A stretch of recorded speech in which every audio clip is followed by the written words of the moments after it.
And now, part 2.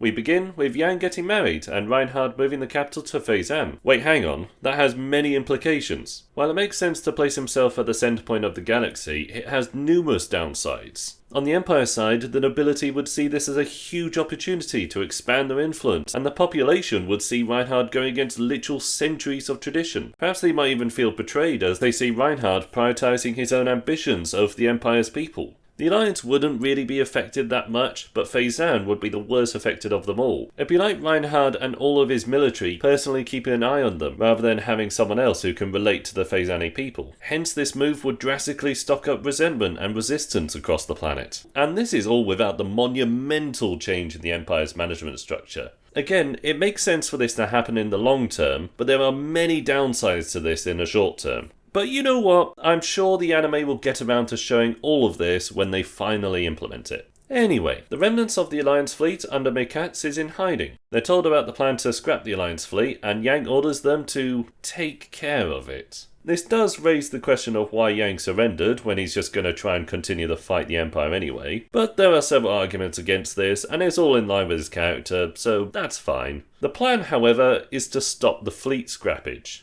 How? By all accounts, this should be impossible, especially if the Empire just intends to blow up the ships rather than carefully scrap them, as they wouldn't even need a scrappage point then. This is the last possible avenue for the Alliance to resist. This fleet, obviously manned by Imperial troops, will be escorted under heavy guard, perhaps even all of the fleets, towards a scrappage point. Or alternatively, blow them up at the nearest star. Reinhard and all of his animals would not be so unbelievably retarded as to allow a single one of them to be captured, right? Right? Turns out, yes. The ships were manned entirely by Alliance troops. They were allowed to scrap it themselves without a single escort ship or even a single guard on board. And not one of them were even being tracked. Mekats just removed their painted numbers as if these ships were identified by bloody spyglass. Straight out of the gate with the second half, and Reinhard and all of his generals have moronically cocked up. And you fail. Oh yeah, and an additional visual mistake here, as this is apparently 60. I think they just lazily reused previous images. So between the episodes where that happens, Julian and Poplin pop off to Earth to investigate the fanatic Terran cult. On the journey, we get another documentary episode. Yay! This one details how humanity nearly destroyed itself with nuclear war and united for stability, where Brisbane becomes the new capital. Anyway, after a long time of interstellar expansion and great authoritarianism, the colonies of other planets begin resisting their oppressors on Earth, from the centre point of Sirius. After some grisly fighting and epilepsy screens, Earth eventually loses to the Combined Alliance, which then descends into infighting, including assassinating someone via a nuclear warhead. Anyway, this caused a century-long warring period in the expanding galaxy until the Empire would come about. This episode-long exposition dump was supposed to explain how the Terran cult came about, and why they have a lot of grievances. Except, well, it doesn't. At all. These guys appear to worship the Earth itself, while literally no one else cares for the planet. All in all, there doesn't seem to be any correlation between this history and how the Earth cult formed. It goes war and conflict, something, galaxy expanding cult. In fact, we later learn the Earth went from 1 billion to 10 million because of war and immigration. That decline is just beyond extreme and is never explained, unless of course World War Z happened. What's more, it's downright bizarre that the planet was ignored by the expanding galaxy and then the Empire for 900 years. Not one Kaiser fought to purge the cult or press their culture on them in all that time. Hell, the whole planet is empty and is literally perfect for resettlement. Moving on, after a failed assassination of Reinhard by this random guy, which was all orchestrated by the Earth cult anyway, we get a bit of characterization of Rerunthal. He's shown to be conflicted over this lady, who was the grandniece to the former Prime Minister, who he helped arrest and kill. After she tried to kill him, he took her by force, keeping her in his mansion where he explains the only reason he doesn't rebel against Reinhard is simply because he could never succeed him. We're also shown he continues to have a deep personal friendship with Mittenmere, which is nice to see. Honestly, their friendship has been well characterised through the whole show, and I'm glad it's still a thing. Strangely though, Rerunthal tells this woman to go, but as we're told later, she doesn't. This will be both relevant and irrelevant later. Though I will say this is the last time we're shown her for another 27 episodes, where she's suddenly been captured by Rubinsky, and no one apparently noticed she'd even gone, not even Rerunthal himself. Moving on, Julian arrives at the main Earth cultist base. Wait, hang on, wasn't he briefly on the news across the Alliance when he returned from Fezzan? Well, hopefully every single one of these people are from the Empire, and hopefully the priests never bother screening anyone. So while they're doing that, it's time for another exposition dump! Yay! Reinhard pours through documents of each subsequent successor of Rudolf, a history he and all of his people should thoroughly know. I know they said this was sealed away, but that makes no sense whatsoever. Besides, this knowledge would be undoubtedly passed down throughout all of the nobility. More importantly, it is entirely pointless. We do not need to know the backstories of half the Kaisers in 700 years. It'd be like including a scene in the King's Speech where King George goes through every British ruler, page by page. Obviously they want to show Reinhard realising the downsides of dictatorships, but this method fails in multiple ways. It is incredibly blunt, as he should know all of this, and it wrecks the main theme of the first half. Is a bad democracy better than a good dictatorship? Well, if the vast majority of Kaisers before Reinhard and this guy were terrible, then you can't exactly say it was a good dictatorship, can you? This scene is also a massive missed opportunity, as it would have been great if this info was shown via debates between Reinhard and Yang. It's safe to say that Yang knows a lot more history than Reinhard, and so Reinhard could offer defences for various Kaisers, while Yang could bring counters to them. How great would it have been to have a realist historian debate an ambitious ruler, both trying to improve the galaxy? A duel not between fleets, but between words. But probably the worst aspect of this scene is that Reinhard learns all of this, but never implements a single safeguard to stop these various disasters. If anything, his dynasty is far more unstable than the Goldenberg line, because at least there was a huge mix of nobles to somewhat limit the Kaiser's power. Reinhard, and consequently his successors, have nothing of the sort. There is only one thing, one solitary thing he does to stop any tyrants from taking control of the galaxy. And I'm not going to spoil it just yet, as it truly is maddeningly moronic on an unfathomable scale. You are not prepared for what is to come. So anyway, the Empire is hearing rumours of Mukats's fleet rather than, say, noticing that the massive fleet that never arrived at its bloody destination. Man, the scrappage teams must be bored out of their minds waiting for them. So from these rumours and some spiteful bureaucrats claiming Yang is wanting power, Yang is suddenly arrested for building a rebellion, despite there being no evidence. Initially, it's an attempt to execute a potential threat to the Empire, but becomes a trap to lure out a potential force by Mukats. As for some reason, he's better at rescuing Yang rather than literally anyone else. Believing that for some reason, the Alliance government decided to kill Yang themselves, in order to not give the Empire an excuse for war. But somehow, they fail miserably at that. And that's all because his wife and the Rosenritter luckily rescue him just in the nick of time, and they all come up with a plan to kidnap Moustache, use him to lure the Empire's fleet in, and strike at it with Mukats's hidden fleet. Unfortunately, after they easily capture him, they showed the Alliance leader had betrayed him, they left him alone in a cell with a piece of rope, and gave him no hope whatsoever. So predictably, they then put some makeup on him to try and weaken up Bernie's him. The Prime Minister, not knowing his death and to preserve any freedom and autonomy in the Alliance, goes along with the plan.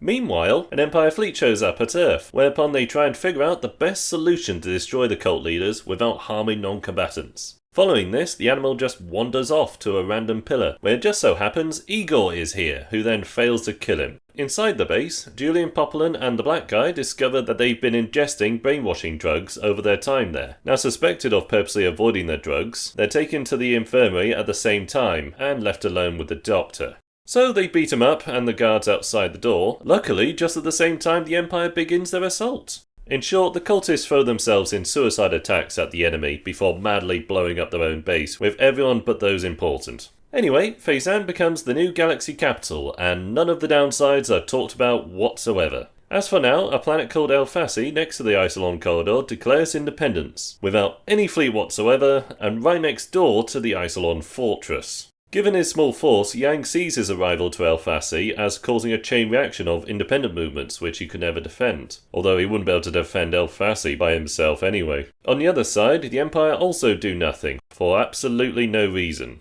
In fact, it's mentioned as a low priority and seemingly ignored by the admirals, despite it being perfect to stamp out resistance. Worse than this, you'd think they would have multiple fleets across the whole Alliance area. Except no. And now they need to re-invade.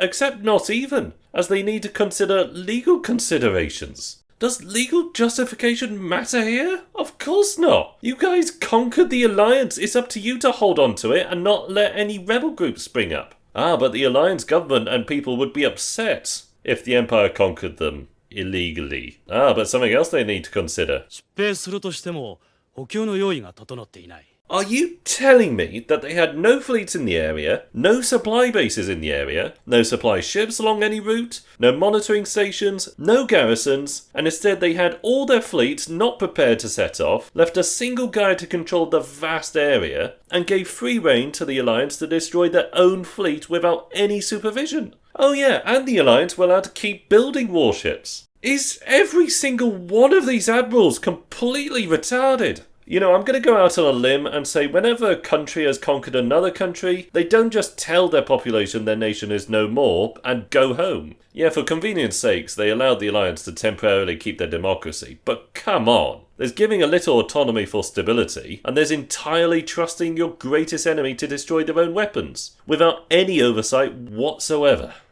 Anyway, Reinhard decides to gather his forces and once again invade the Alliance, broadcasting his intentions to all of them. This is within his character, but this causes an obvious panic within the Alliance, which leads to the police shooting people trying to flee. Honestly, do the future police not have non-lethal weapons? Also, there's zero acknowledgement for Reinhard about the deadly panic he directly caused. Moving on, the Alliance decide to give Yang 5,500 ships, leaving them a fleet of 20,000, which they'll suicidally confront Reinhard with. Are you telling me that they had that many left? Good God, what in all the galaxy were the Empire doing? Just how few were going to be scrapped? Sorry, I've already harped on that point, so let me address an even larger problem. The Alliance plans to fight the Empire's forces, and knowing they won't stand a chance of defeating them, decide to give a small portion of their force to Yang in the hopes he'll succeed, while they take the vast majority of their forces and inevitably fail and die. If they believe that they will fail anyway, why the hell aren't they giving literally everything to Yang and making him fight a second battle for the Alliance? The only options are lose harder, or potentially win. Plus, this is the Democratic Alliance. They're not fighting for an honourable death here. There is literally zero reason to fight and die. When only one person asks the obvious question, why, the response is, めったなことを言うものではない。 thoughtless? These guys are pointlessly sacrificing the majority of the fleet, their own lives, and perhaps 1 million men. It doesn't even give any time for Yang to do... they don't even know what he's going to do. For all they know, Yang could decide that surrendering might be the better option. Whoopsie daisy. We've already sent our troops to their deaths. Perhaps we should have thought about this for more than a nanosecond. Yang, meanwhile, decides to head for Alfasi, intending to take the Isolon fortress. So exactly what I was talking about. Oh, Yang will save us. Quick, send him thousands of ships and as many personnel as we can. Wait, he's not going after Reinhard and letting him reinvade the Alliance? He's just taking his forces and buggering off. Bloody hell, I just realised another plot hole while writing this. Yang decides to create a defensible small nation instead of confronting Reinhard directly when his fleets are far more divided since the first invasion. They know exactly where he'll be this time, and the victory goal remains exactly the same. They just have to kill Reinhard. He is still a bachelor with no heir, and all of his admirals are united just because of him. So if he dies, they would all be forced to return to Empire space. Retreating to Isolon guarantees the galaxy being ruled under him, with no sense of autonomy left for the Alliance. In fact, I wager pulling all the Alliance forces towards Isolon quickens its total conquest. Reinhard doesn't have to take it and can consolidate his grasp of the whole galaxy, while they hide away in Isolon. Freeze, dude. Move a muscle and I'll blow this wino's head off.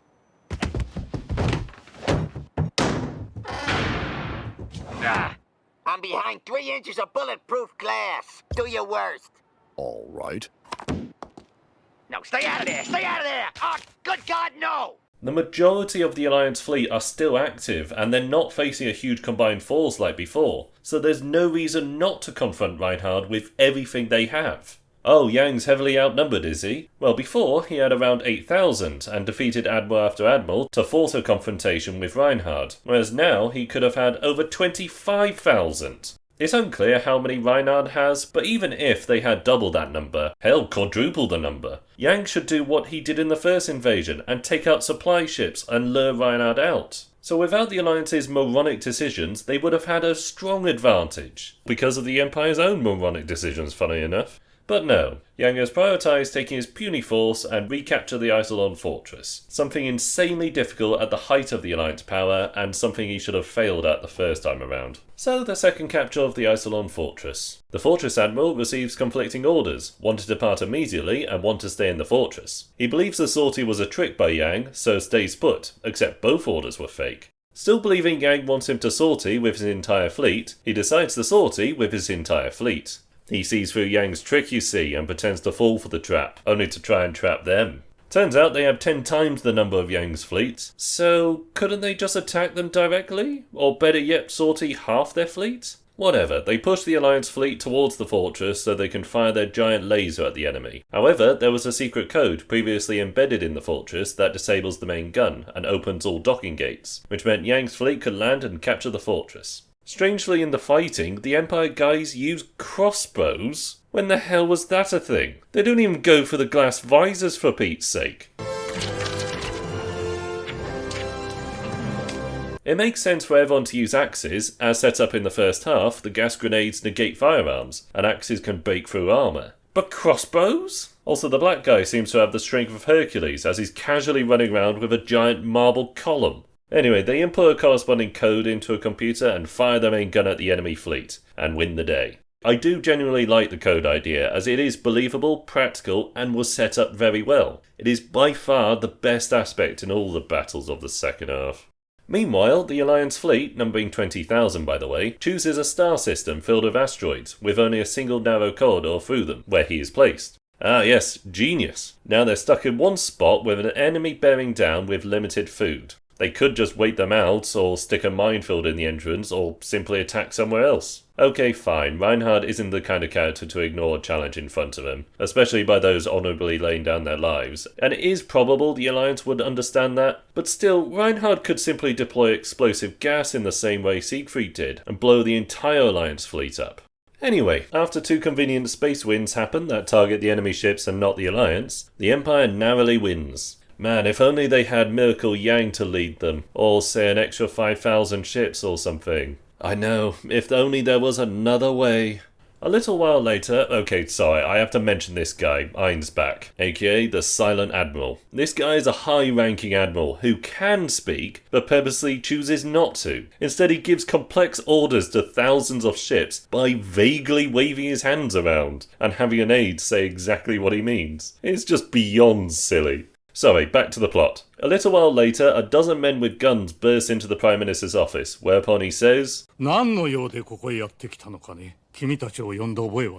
So, after rightly pointing out their hypocrisy, he gets shot. The Kaiser then turns up, takes control, and officially disbands the Three Planets Alliance, but does make sure not to massacre the families of would-be assassins, so that's nice. Anyway, Reinhard's invasion of Yang's territory is postponed because the woman, yes, that one mentioned earlier, was discovered hanging out with Rerunthal and is now pregnant. So Rerunthal is brought before Reinhard while the other animals sit in the cheapest folding chairs possible. A flashback ensues of how they met. Mittimir was arrested and Rerunthal asked the younger Reinhard to get him out. Apparently he was in prison because he executed a rapist subordinate who just so happened to be part of the most powerful noble family. So how Reinhard managed to free him is beyond me. They just turn up and beat up the nobles guarding him, and that's that. Also, the lightning in this scene is hilarious.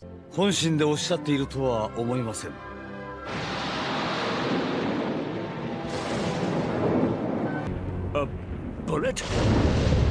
A bullet?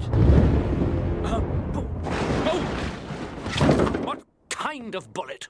After that, Hilda says nothing of the misgivings of Rerunthal, and there's a random massive disaster in Heineken, but only results in the Empire clamping down on the PKC. You know, that tiny group of armed idiots who we've only seen like twice in the whole show? Frankly amazed they lasted this long. Moving on, Rerunthal is punished for sleeping with a relative of the man accused of killing Siegfried and trying to take over the Empire by having him govern the entire Alliance territory. Wait, what? I understand Reinhard doesn't want to punish him and all honesty should just give Rerunthal a slap on the wrist. But why reward him with this vast territory when that could be handed over to someone else? Someone else of similar status maybe? He was just caught cheating with a former rival's relative and accused of wanting even more power. In response, he is given half the galaxy? That took guts.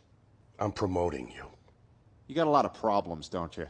Just keep him in his current post and appoint someone else. Goodness knows what the Alliance and especially the Empire populations would think. And, oh no, Rubinsky planted a terrorist attack against Reinhard's admirals, which fails and changes nothing. Oh yeah, and Reinhard ordered the destruction of the giant statue of AHHHHHH. Ah, that's where we put everyone's coats. Shred them in the wood chipper and use the rags to wax my car. Why does everyone hate me?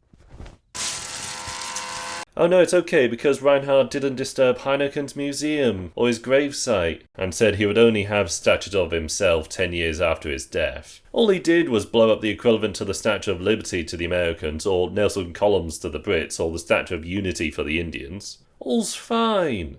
Back to the plot. The Empire decides to attack Yang's forces from the Alliance side. Why? As stated, they lack any supply routes in the Alliance territory, so why would you attack from there? Whatever. The two admirals on the Alliance side of Yang's territory send him a message, urging him to surrender, and Yang's group responds with a reply to make the admirals reactionary and cautious. Following that, Yang puts his entire force on the Empire side of the corridor to force the rear admiral back and on the defensive. They think that if they're facing 20,000 here, there must be a similar number on the opposite end. I guess they don't even have an estimate of Yang's numbers. Yang then moves his entire force back towards Bitten and Fahrenheit, sending them a message detailing that Makats had escaped. Except both sides know this is fake. In any case, the Empire admirals knows this is a trap to lure them into the corridor, where they'll be ambushed. So they decide to go into the corridor, get lured in even further, whereby they get ambushed. It's clearly a trap, and I'm falling for it! Send out the troops! Man, they even acknowledge it's a trap and continue to go in regardless, even though this was specifically against Reinhard's orders. Oh yeah, and when I say ambushed, it's more like their massive fleet starts firing at the smaller fleet inside the narrow corridor, then they're suddenly surrounded.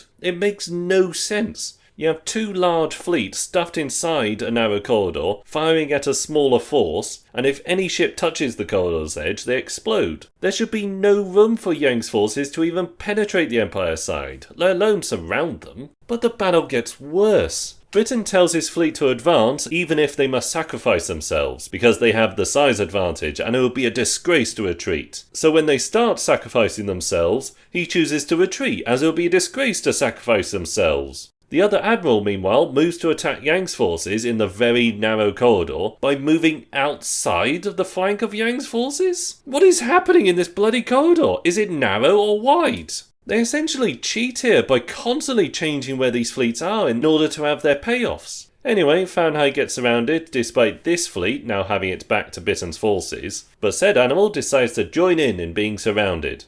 I immediately regret this decision. Both quickly trying to retreat, but thankfully for them, Fahrenheit had a giant beam killer ship this whole time that can obliterate anything in its way. They do manage to break out, but Yang's forces instantly form this arrangement as the bunched up enemy forces desperately try to retreat, and for some goodness knows reason, they aren't annihilated. But Fahrenheit stays behind to draw their fire. Even if I buy he can hold Yang's forces off for any amount of time, the rest of Yang's forces will still obliterate everyone else as they pass through the corridor and beyond. But no, they manage to escape. But probably because Fahrenheit has that incredibly useful beam weapon, and because he had shields. Yeah, unlike that previous 2-second scene, this actually has an impact on the battle, as suddenly ships are capable of deflecting shots. As I touched upon in part 1, shields in this setting changes just about everything with these conflicts. Planetary shields can become a thing. You can now rotate frontal ships with rear ones. The sides of ships won't be nearly as vulnerable, so now everyone can turn and change position to their heart's content. And potentially, fleets could deploy smaller shield ships to hug the front of the enemy ships so they can never shoot. So yeah, everything about this battle is just awful. Following their retreat, the Alliance creates a minefield to block the entrance of the corridor. Not sure how they had that many mines, but okay. No wait, hang on. They had enough mines to block the corridor entrance? So why didn't they use it to block Reinhard in the Fezzan corridor and use their combined 25,000 strong fleet to destroy his second invasion?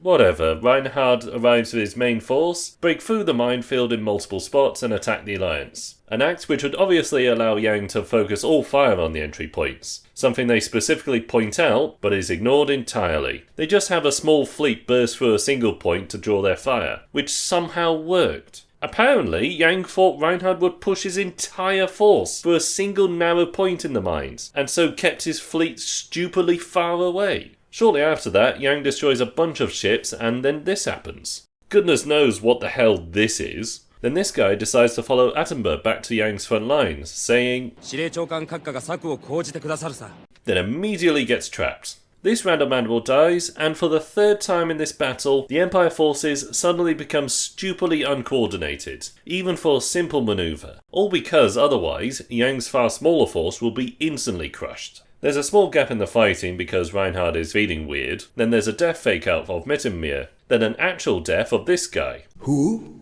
I kid you not, the one scene we've seen him in before now was in this very episode. What they're flashing back to, I've no sodding idea. Oh, but it's so tragic. It's like Yang lost one of his legs. Unless he's some sort of millipede, this isn't remotely true. Back to the battle. The Empire can't launch an attack because Reinhard suddenly fell ill. Well, isn't that convenient? And thus the Admirals decide to completely withdraw. But why? They've broken through the defences. Their superior numbers are crushing Yang's forces, who we later see are utterly exhausted. I'd maybe accept a pause in the fighting, perhaps even a large one, but a retreat, especially after losing 2 million men. But Reinhard's sleepy. Clearly this contrivance happens specifically to have Yang personally travel in order to speak with Reinhard, and another contrivance causes him to only take 3 guards with him, despite having literal millions under his command. Honestly, there would be so many volunteers wanting to guard Yang that I believe it'd be hard to house them all on his ship. But no, only 3, despite having the entire government aboard as well. Man, this second half is so stupid. By the way, how does anyone here possibly imagine how these talks would go? I've decided to make a concession or two. Very good, Peter. First, I will return Joe's pool. Oh, you got that right. But in exchange, I demand access to it on alternate weekends. No. Accepted. Yang simply cannot defend the corridor, that much is blatantly clear. And thanks to this pause, Reinhard can now order the Empire Admiral to strike from the rear. So realistically, the offer Reinhard would present is to demand the complete surrender of the Iceland fortress, the complete dismantlement of their fleet, the abolishment of the Elfassi government, and in return, there'll be no punishment for everyone who took up arms, including Yang and the cats. Yang may try and suggest some kind of constitutional monarchy, but Reinhard cares nothing for any form of democracy, and has zero reason to accept such a colossal change to his new empire. Ignoring all of that, Yang heads off with the new government with only 3 bodyguards, after quite literally discussing the potential of being assassinated right before. So using Andrew Falk as bait, oh yeah, the Earth Cult managed to get a hold of him after he failed to kill his superiors, and somehow the Earth Cult managed to get him past Reinhard's enormous fleets to intercept Yang. Yeah, he just sort of turns up in the corridor. And from now on, the Earth Cultists are referred to as Terra-ists. They're called Terra-ists, Gary, and they hate everything about you. Anyway, the Earth Cult, disguised as the Empire troops, use him as bait to purposely kill him, so they can pretend to have saved Yang's ship in order to convince them to come aboard. Then immediately, when the airlock opens... Can any of these politicians not take a hint? I guess there wasn't any secondary checkpoint aboard this military ship filled with the most valuable people they have. Oh, and wooden tables can stop lasers now. Anyway, the 3 guys sacrifice themselves so Yang can escape, and he proceeds to calmly walk about as though he's in a park. He's supposed to be the smartest guy in the galaxy, and he's not in any way suicidal, so why is he here dawdling about when there are numerous enemies running about looking for him? So, because he's an idiot, an assassin turns up. Bizarrely, the guy shoots him in the leg, drops the gun and runs off cackling. And that's Yang dead. Stupidity after contrivance after contrivance after insanity after contrivance after countless more idiocy ultimately led to his demise. What a horrendous end to such a great character. Quick question. Why did the Earth Cult, terrorism... And every single minute of every single day, the terrorists are planning new ways to kill you and everyone else who lives in a free country.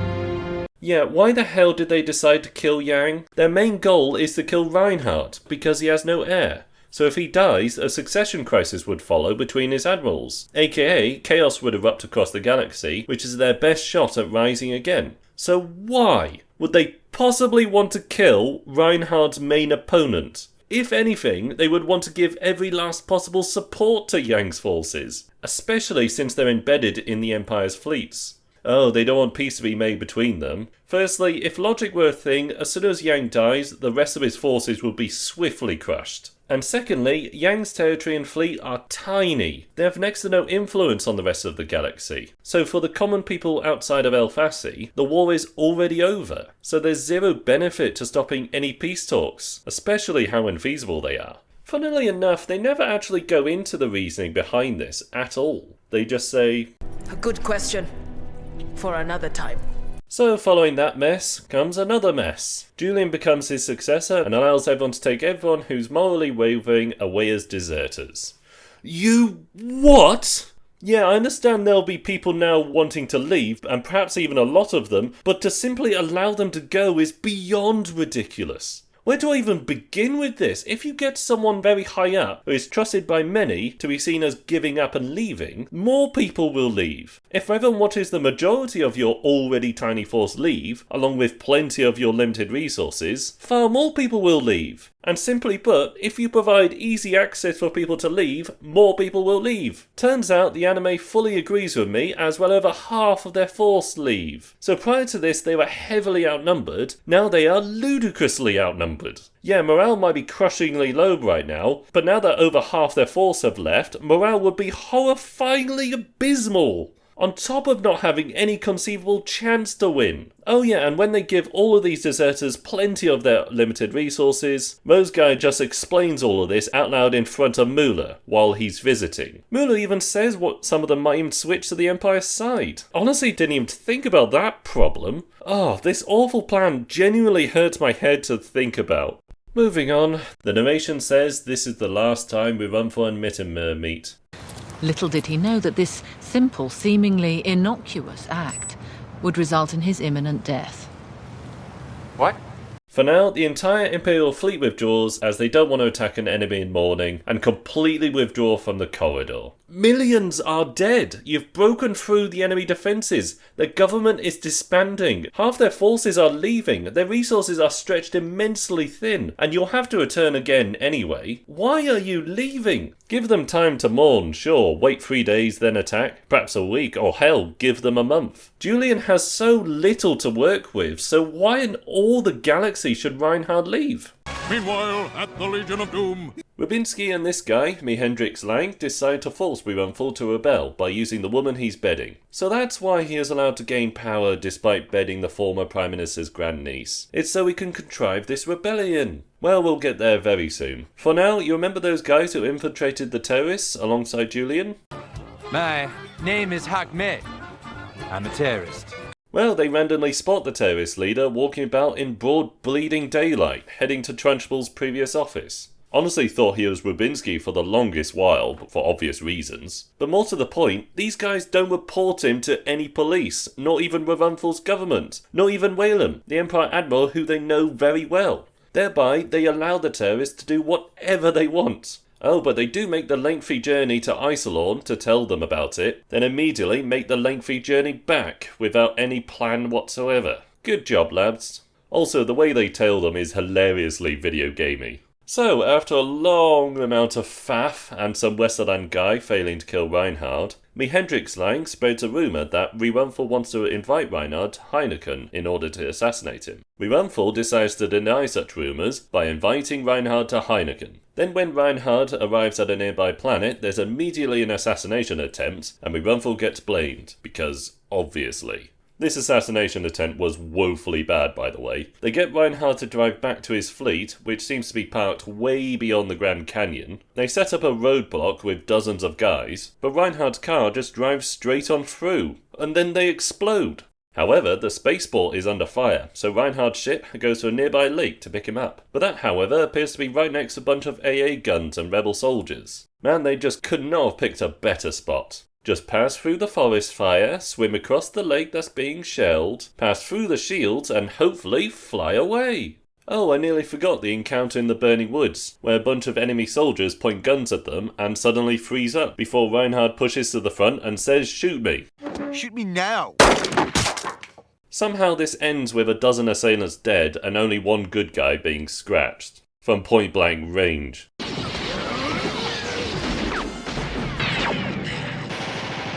Learning of this crappy assassination attempt, Rerunthal decides to go along with it, pretending he orchestrated all of it, as I guess he doesn't want to lose face. and apparently suspects Oberstein or Hendrix-Lang might do something. Good grief, it's like the anime is desperately trying to come up with reasons why he would rebel, when he could simply call Reinhard and explain it was the Terra-ists. There's no reason not to say this. He'd rightly be demoted because he's a moron, but nothing more would happen and his honours restored. And then as we find out in the same episode, it really was the Terra-ists all along. But that crucial information isn't passed to the Kaiser because, I kid you not, for some reason. Taking credit, we're terrorists from Durkistan.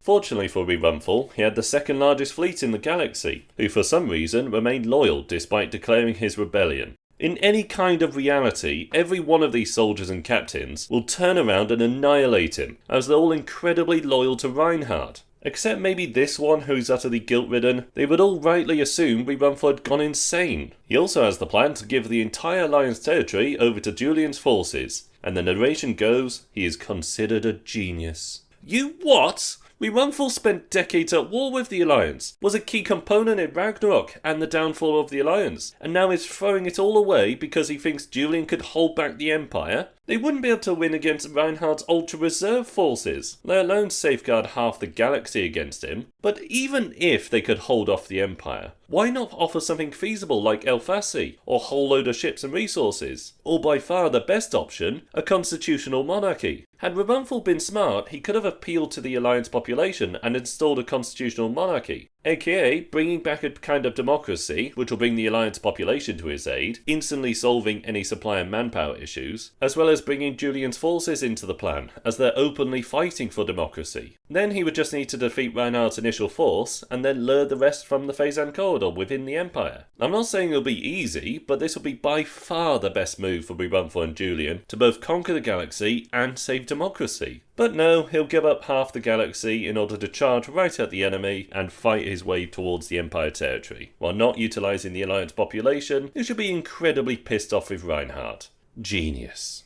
Oh yeah, and Julian rejects the proposal. This is the greatest deal he could have possibly received, but he steadfastly rejected it because I guess he and Reinhard had the same brain fart. カイザー・ラインハルトの大軍によるイゼルローン要塞攻略という事態。その時はもってイゼルローン要塞を攻撃する。 You're both at war. Reinhard doesn't need justification to retake what was already his. He desires to control the entire galaxy and can obliterate Julian at any time. This is where he is the most vulnerable. In fact, immediately following this rebellion, does the war continue? What a genius Julian is for not accepting this. So Reinhard sends Mittenmir to face Rerunthal, and in the battle we learn Mittenmir has half of Rerunthal's forces. Reinhard, why didn't you send everyone?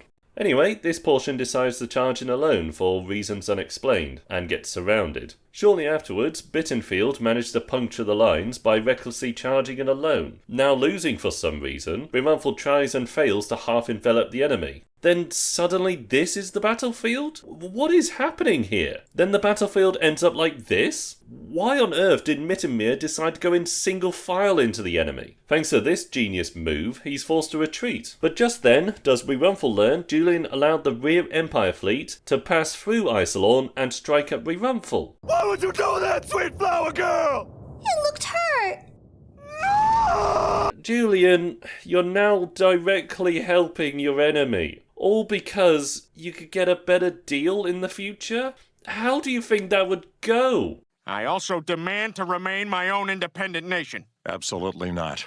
Also, the rear fleet are going towards planet Heineken, so they would have ended up landing troops and potentially bombarding the planet. So, good job, Julian. Anyway, Rerunthal retreats in a very slow and very exposed manner, which Mittenmir responds to by gathering all of his admirals onto his ship to simply tell them to charge in as fast as possible. And the geniusness keeps spreading. Anyway, Mittenmir catches up with Rerunthal, and during some infighting, Rerunthal somehow gets trapped beneath his chair before a random bit of falling metal strikes him. So he buggers off, and his fleet quickly loses. While dying, he kills Trunchbull, who for some reason chose to say the worst possible thing to the dying Rerunthal, when he used to be far, far more savvy. Afterwards, the woman he bedded turns up and they agree to give their child to Mittenmir. Then after he dies, Reinhard learns Hilda is pregnant, and they get married. Also, you remember the boy Kaiser whose kidnapping directly led to Reinhard invading the Alliance and conquering the whole galaxy? Well, entirely off screen.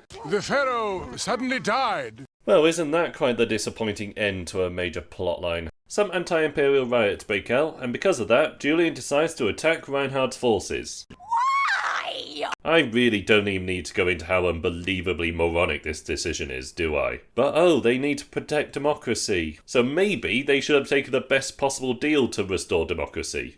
Anyway, he managed to lure in the animals from both sides of the corridor, but they're prepared, you see. They're looking out for traps. One specifically says they're luring us towards the Isolon fortress, and the other agrees. So therefore, the one chasing them down decides to get within close range to negate the fortress gun. So he fails at that, and then charges within the fortress's range, with predictable results. The other animal quickly tries to attack while the weapon's charging, but seemingly has nowhere near the time to reach the surface of Isolon, so gets blown up himself.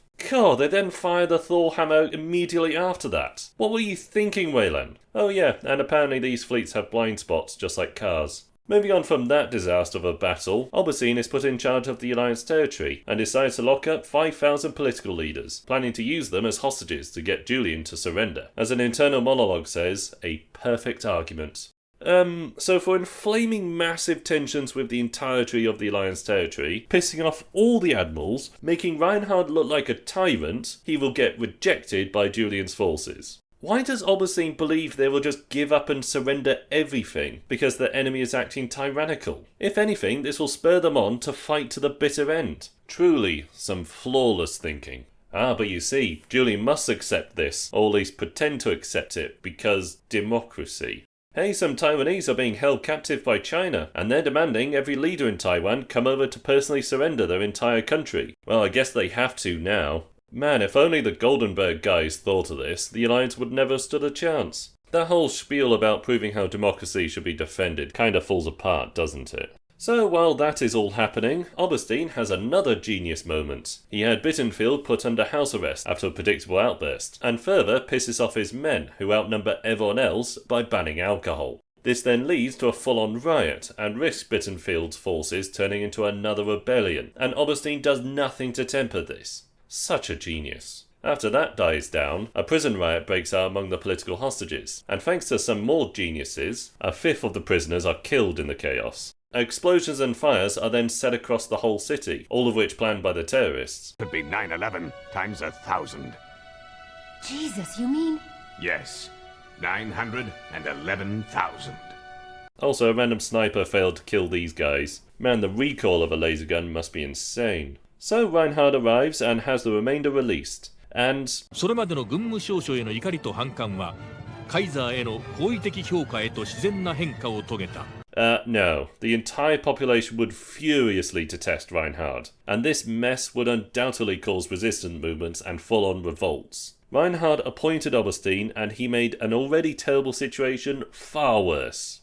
Moving on, the terrorists blow up buildings on Fezzan to lure away the police so they can try and assassinate the pregnant Hilda. However, the chief of police turns up, foils their plan via a ladder, and the baby is born successfully. He then goes on to capture and kill all the terrorists on Fezzan. And, oh yeah, Rubinsky was arrested. Off screen. It was that easy. And now, the final battle. A small ship filled with fleeing civilians nearly reaches the Isolon corridor when their engine coincidentally fails, so they send out a signal to hail Julian's forces, only for the Empire to pick it up instead. Well, as luck would have it, Julian's forces arrive to intercept the pursuing Imperials in the nick of time. Then both sides start shooting at each other as reinforcements get called in for both sides. There's no strategy here at all, both sides simply form a line and continuously shoot at each other, even after the civilians have made it away safely. Naturally, the Imperial side can pull more and more reinforcements than Julian can, but they press on regardless, as they could impress Reinhardt enough to offer favourable negotiations. Even if you guys survive, there's not a single reason why Reinhardt would give up most, if not all of his power and embrace democracy. Oh, is the proof their ideal is worth dying for, is it? Well, the Earth cult were even more devoted to their ideals, and Reinhardt never adopted their stance, did he? So good luck with those negotiations, Julian.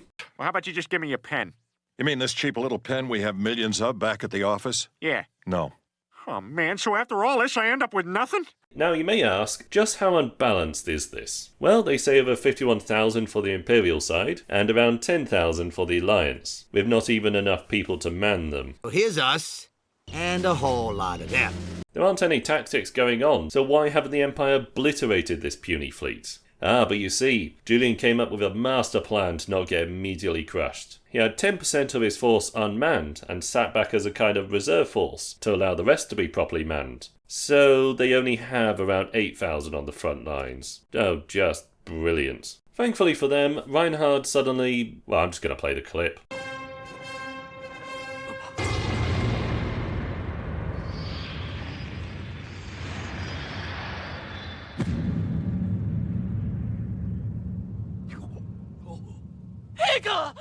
We did 20 ticks, and that was the best one. Well, after that happens, the Imperial side becomes uncoordinated, as I guess none of the other animals are capable of leading on their own. News of this reaches Julian and pals, who decide to board the enemy flagship and negotiate with Reinhard. Or kill him. Literally whoever finds him either kills him or speaks with him. Great plan there, guys. With your measly force, you're going to try and punch through the front lines, somehow get to the Kaiser's flagship in the midst of an overwhelming fleet, who are so devoted they will throw themselves in the front lines, then somehow board the highly defended flagship, and whoever reaches the Kaiser first will either speak with him or kill him. Well, luckily, no one shot the ship they were on, and only those unmanned, and somehow they managed to bash into the flagship and board it. The rest of the fleet pathetically watches on, and inside, guns are apparently prohibited on the ship, despite them using guns on the ship. Hey look, even the soldiers have shields now. I guess it's to defend against those dastardly crossbows. As they're fighting through the ship, the Empire's front line advances and utterly dominate the Alliance forces. So the Empire's vanguard alone were enough to crush Julian then.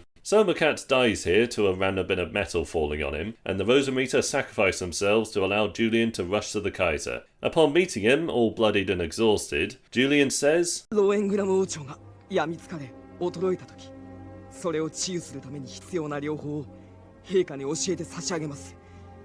collapses. Reinhard calls for the doctors to help Julian and for the fighting to end. Thus ends the final battle. So a small side note, when I originally watched this show many years ago, the end of the 108th episode, was where I finally gave up. Fully intending not to watch the final 2 episodes, out of sheer anger at what the show had become. Afraid for this review I'm forced to watch the final 2 episodes. So, let's move on. It revealed Rubinsky had a neural chip in him that upon death blew up a huge portion of the capital in an effort to kill Reinhard, except it hilariously doesn't work. He had placed many massive explosions around the capital in the vain hopes it would randomly kill Reinhard. Even funnier than his plan was how Reinhard was rescued. The animals burst into his room and Reinhard says he will die here and accept his fate. In response, they simply pick up the sofa he's on and leave. I would have loved to see them squeeze that into the car. What? No, twist it! I am. No. Other way, you twist it wrong. Anyway, Rubinsky's mistress is arrested, asked some questions, and released. Sorry, what? She was an accessory of the galaxy-spanning terrorist, knew of all the terrible plans he carried out, and she is allowed to just walk away? Oh yeah, and the guy who helped kidnap the young Kaiser isn't arrested either. The whole invasion took place to rescue the young Kaiser and punish these guys. Again, he would never go free. The narration also says he couldn't return to his farms, so became a commodore somehow, and later be killed by pirates? Wait, there are pirates in the galaxy? What the hell has Reinhard been doing? Also, just start a different farm, my guy. Hell, Earth and Westerland has plenty of free real estate, and in either case, the moves would be quite poignant. Sorry, I'm getting distracted. The important thing here is the revelation that the young Kaiser is actually alive. This body was just a corpse the insane guy pretended to be the Kaiser. This is a full-blown retcon. We never actually see the kid, or any hint he's alive, and it's ludicrous to think there weren't any tests done. Moving on, Julian creates a deal to the dying Reinhard. In exchange for Isolon, Planet Heineken will be completely independent, but he fails to convince whoa. Why the hell would Reinhard agree to this? He wants to unify the galaxy. Why at the last possible moments should he accept this proposal? He has all the advantages and all the reasons to refuse. And here we come to the sole safeguard Reinhard introduces to ensure no tyrants control the galaxy. All he does, and I'm not exaggerating here, is to refuse any kind of constitution and merely hope Julian and others would convince those in power to form a constitution in the future. AKA, hope people like Julian would persuade his immensely powerful descendants to give up their absolute authority. By what means can Julian possibly do this? Is he supposed to meet with Prince Alec when he's older and convince him to reject the system Reinhard left him and give up his absolute authority in favour of eventually establishing democracy, which Reinhard didn't even care for? Good luck with that. Or is he supposed to convince Helga? But afraid a regent doesn't have any kind of power like that, and I highly doubt she'd go against Reinhard's wishes anyway. In fact, Reinhard's final words to her was to ensure future rulers were the wisest and most powerful. In democracies, the ruler isn't all powerful and won't necessarily be the wisest. Look at the recent UK history for Pete's sake. The narration says Julian's task is difficult, when in reality it is literally impossible. Julian has lost all of his bargaining ability in exchange for not convincing Reinhard's successors. Oh yeah, and Heineken's independence. But now with pitifully low resources, an economy in ruins, just like their capital, no clue of who's going to be in charge, no room to expand, and would immediately face immense immigration from everyone fleeing the Empire. And funnily enough, including those refugees, who now have to plod all the way back again. Yang and Julian have utterly failed to uphold democracy, and Reinhard has failed to unite the galaxy. Just simply terrible. So they return to Fezzan, where Reinhard is on his deathbed. Dramatic music plays with emotions rising high. And it genuinely is quite a moving scene here, where everyone gathers around him as the future without Reinhard looms over. Suddenly, terrorists.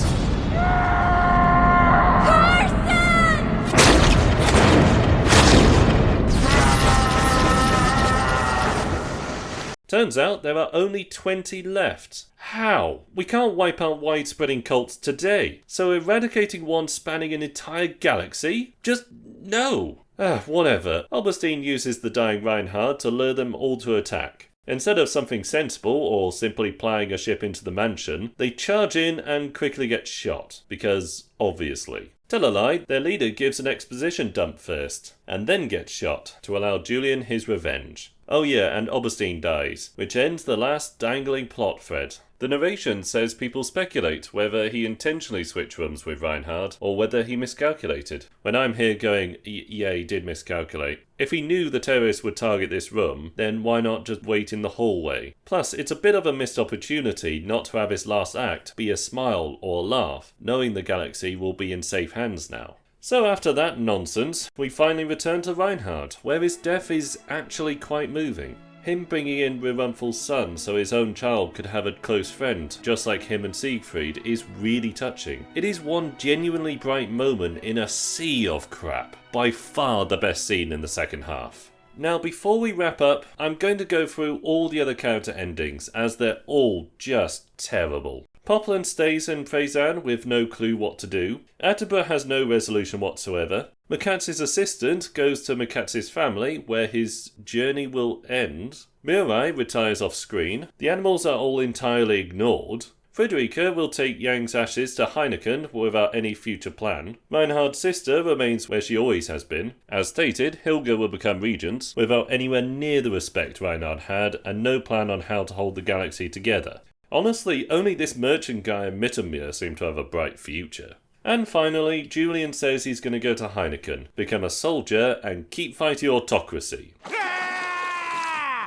Of course, it was 1958, so the resistance wasn't quite as stiff. I guess that makes sense, as everything Julian does is the worst possible choice. The show then ends on Reinhard's child reaching for the stars, as humans will always seek something out of reach. Frankly, an odd message, as Reinhard could have united the galaxy, and Julian could have rekindled democracy. These things were very much within their reach. Or perhaps they're saying everything they've built so far will fall apart. When you think about it, it's a horribly bizarre message to end the legend on. And there we are. So now to analyse this burning wretch of a second half. Starting with... I have no idea what I'm doing, but I know I'm doing it really, really well. This guy's been here since the very beginning till near the end, and was set up as a cunning, subtle character manipulating things in the background. Except he mostly just comments on obvious stuff and spouts vague philosophical lines, merely to sound interesting. The few things he actually does either fail miserably or affect nothing whatsoever. It starts off with him watching the Alliance and Empire fight each other, crossing his fingers, hoping they will grind each other down till nothing is left. And then he could spring his master plan. To buy both of them. I've paid you a small fortune. This gives you power over me?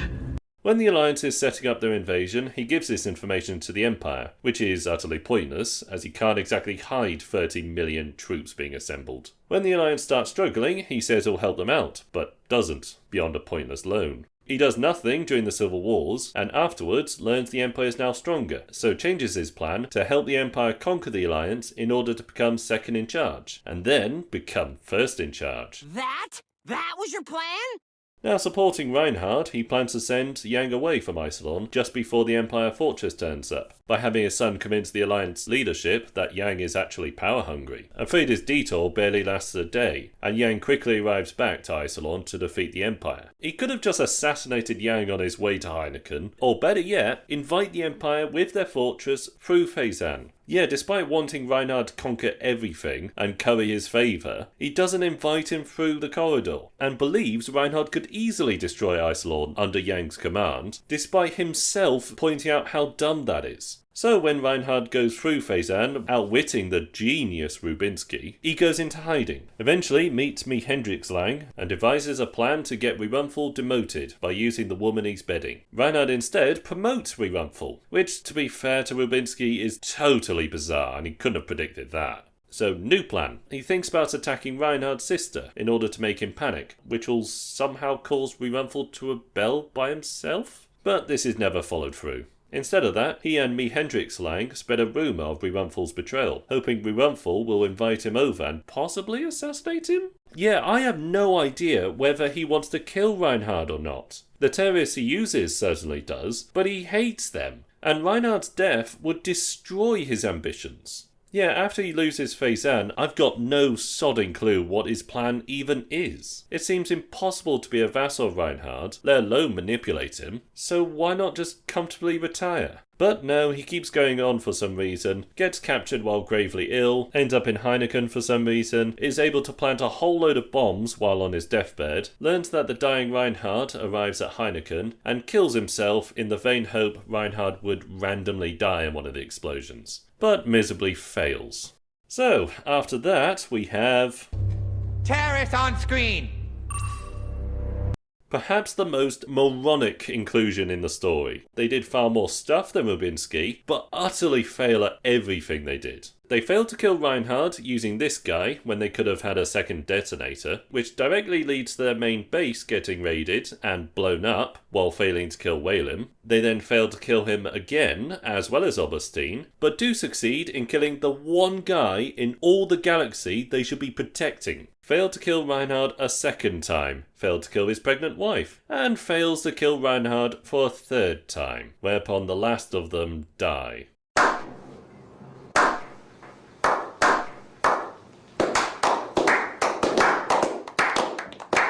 To say they're laughably bad is an understatement. They add nothing thematically, as there's no discussion of what role religion plays within a nation. All their inclusion is to simply add cartoonishly evil bad guys to the setting, as I guess no story can be about two opposing forces fighting for different ideals and ideas. Nope, you've got to have some bad guys for our heroes to kill. You lose. Would this brilliant plan involve us climbing out of our trenches and walking very slowly towards the enemy, sir? As I said in part 1, this is where the anime shines. In the second half, there are 8 battles and all of them are horribly flawed. The Earth assault lacks any kind of strategy, it's just sending masses of troops into a deep den of unknown traps and ambushes. It honestly is on the same level as sending Gotham's entire police force into the sewers. Imagine if they used a knockout gas, or plenty of scouts, or an elite squad to smoke out the Bishop and his intel. Goodness knows how the Archbishop managed to escape the planet, and oh yeah, all of it coincidentally happens at the same time Julian and pals need to escape. The second capture of Iserlohn should never have happened. The Empire guy had all of the advantages, and no need to launch every ship he has, leaving the castle empty as he himself put it. He knows very well that this is what Yang wants, yet does it anyway. I can buy a hidden code to disable the main gun when Yang originally left it, but it wouldn't have worked if our Empire guy didn't act exactly the way he did. Ah yes, the suicidal choice of the old guys. Focusing just on the battle itself, it is such a mess of contrivance. The old guy positions his smaller fleet within a narrow corridor of an asteroid belt. Well, that should be easy then. Just flood it with explosive gas. Or if that's not an option, despite that being used later, simply attack above or below. Didn't you realize spaceships can move in 3 dimensions? No, I did not. Or even if that isn't an option, mine the entrance and launch the asteroids to bash through the gap. But no. Reinhardt's vanguard gets lured into the obvious trap, then somehow, planned by the Alliance, the sun randomly unleashes a space wind that only affects Empire ships, as cleverly the Ally fleets hook themselves onto itsy-ditsy rocks. They then unhitch themselves before another sun fart happens that for some reason only harm the Empire ships. The Empire try pushing in again, taking enormous casualties before they discover another route to get behind the enemy. Why didn't you use this at the start? Whatever, they themselves get through the asteroid belt, but accidentally wander into a minefield they had spotted beforehand. And then they get ambushed by a sudden Alliance fleet behind them. So, at the start of the battle, the corridor is here, the main Alliance fleet here, and the Empire forces here. You're telling me the Alliance put a minefield to their backs and had a force here? Luckily there was another passage, as otherwise the Alliance would have been pressed into their own damn mines. Ah, but it's okay, because another passage opens up for them. So the Alliance fleets end up outside of the corridor, and what follows is just a cluttered mess. I've got no clue who or where anyone even is, or why. Then there's a third sun fart in the middle of all of this, and again, only Empire ships are affected. This bit was like seeing a film depicting medieval armies crashing into each other. As I said, this battle is a contrived mess. Here, Bitten knows it's a trap and yet decides to charge in anyway. Somehow they get flanked in such a narrow corridor, and Bitten decides he's bored with life now and gets surrounded himself. And somehow he's able to escape while turning in front of the enemy. Reinhardt is able to break through the minefield at multiple points and has an overwhelming advantage over Yang, yet somehow he still loses. I'm at war with a little girl, and I'm losing. Ah, you see, it's too narrow to move around, despite them moving around with ease. No, the real reason why they lost is purposeful incompetence. Mittenmere unable to coordinate simple fleet maneuvers. This guy falling for an obvious trap. This guy panicking. Rerunthal unable to coordinate simple fleet maneuvers. Admiral, I've chosen not to speak anymore, getting himself surrounded. Good job, lads. Rerunthal, for some reason, has an initial size advantage, yet doesn't attempt to use it, and it ends by having the Rear Admiral getting permission to pass through Isolon, travel halfway across the galaxy, and arrive in the nick of time to threaten Heineken. By all accounts, it doesn't make sense. This guy knows it's a trap, yet decides to charge in anyway. He even specifically says he must avoid going inside Isolon's range, then immediately goes inside Isolon's range. Meanwhile, the Rear Admiral tries to land on Isolon before the weapon fires, but should know the weapon can apparently fire 40 seconds between each shot. The final battle starts by random civilians conveniently breaking down, and is entirely 2 lines of fleets firing away at each other. One side having over 50,000 ships, while the other side 9,000. Despite this insane difference in balance, Julian is somehow able to charge through and board Reinhardt's ship. The rest of the Empire fleet simply watch on, as the outnumbered Rose guys somehow fight their way through what should be the most elite soldiers of Reinhardt's forces. Oh yeah, and apparently none of the other admirals can manage by themselves. Every one of these battles lacks any tactics, and rely on people being really stupid or massive contrivances. One of the greatest draws of the show is utterly tarnished by sheer writing incompetence. The world, Herr Dreamer. I want the world.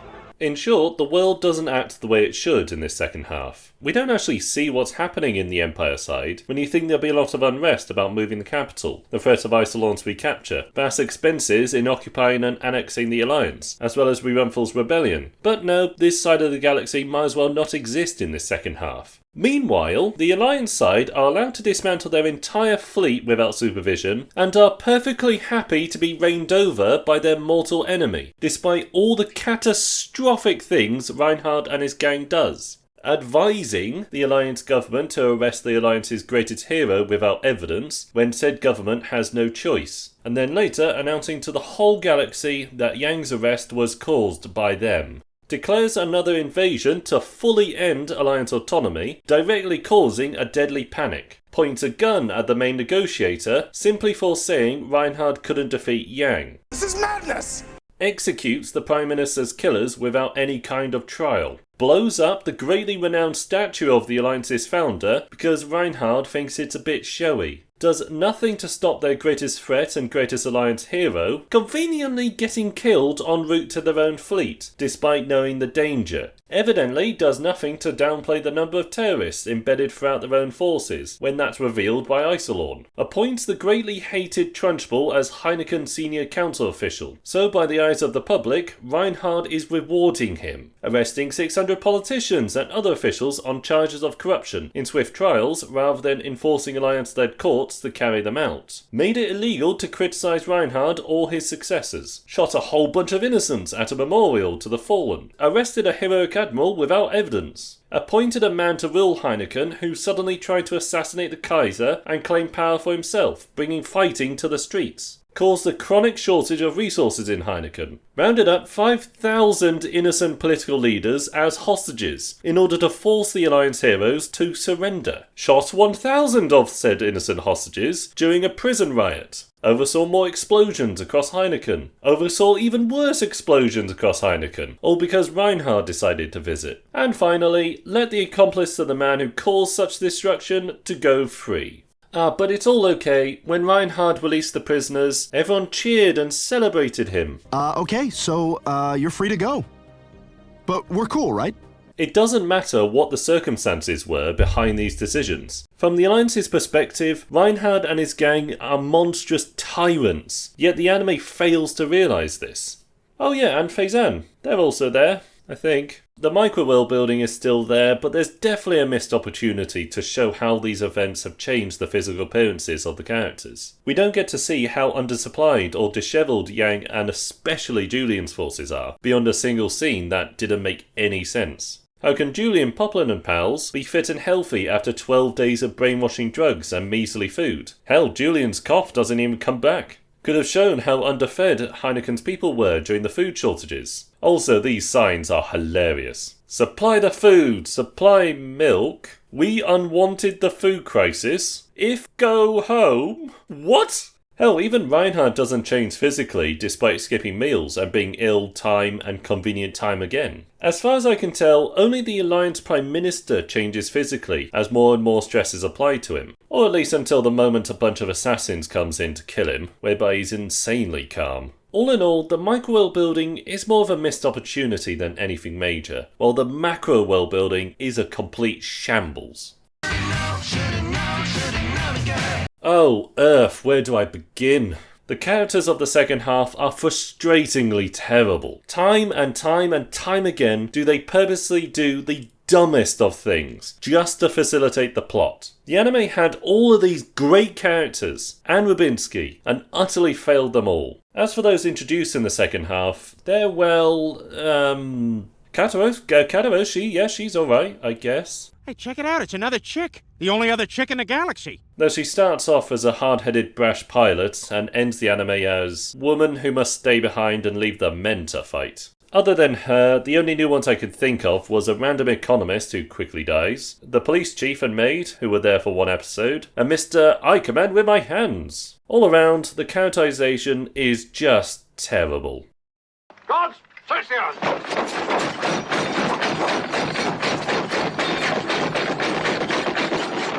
Spoon, sir. Utter crap. Almost all of the events were based entirely on immensely contrived nonsense, which have next to no connection to the preceding or following event. Very much an and then plot. Things either just happen out of nowhere, or the plot obtusely forces characters towards certain outcomes, no matter how monumentally moronic they are. All for an ending where the galaxy is divided and democracy has failed. No! Sweet liberty!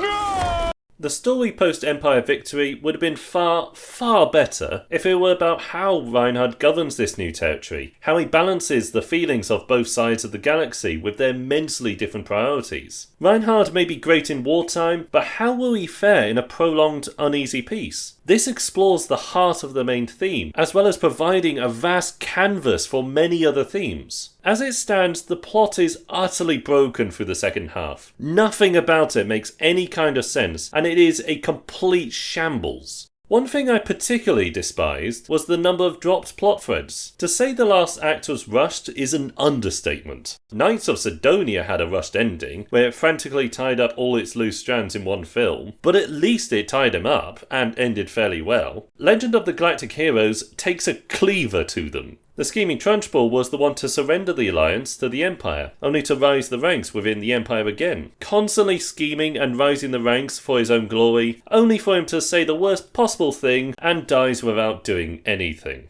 The kidnapped child Kaiser of the Goldenberg dynasty, the one who allowed Reinhard to launch Operation Ragnarok and conquer the Alliance, and who many still tried to serve. Oh, he died off screen. Oh no, wait, he ran away. Off screen.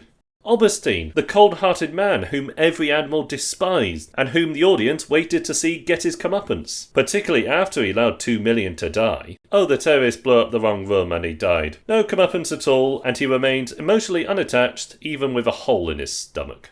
McCats, the very first character shown on screen, respected by just about everyone and had quite a unique situation. The one representing the last of the Goldenberg's defence, and who? Suddenly died. Yeah, a random blast hits his ship and knocks a bit of debris onto him, but no one else. Could have been really interesting to watch what Reinhard would have done with him, but no, some metal falls on him, and that's that. Rubinsky, again from episode 1, and was supposed to be an intelligent mastermind, and since Faizan's fall, you're waiting for him to spring his master plan, only for him to get a sudden brain tumour and die, taking out some random background scenery. Oh, he took out a sheep. The Terra-ists, built up early on, infiltrated all militaries, spanning the entire galaxy with major operations underway, then suddenly there's only 20 left, who will quickly die. Everything is boom. We stopped the terrorists. Elfasi, declaring independence and signing with Yang's forces for the sake of democracy. Well, their leader Yang died, so they gave up themselves, never so much as lifting a finger to defend democracy, or do anything at all. As I said, the plot is an ungodly mess, and these cut plot threads go on to highlight just how half-assed and unplanned this story became.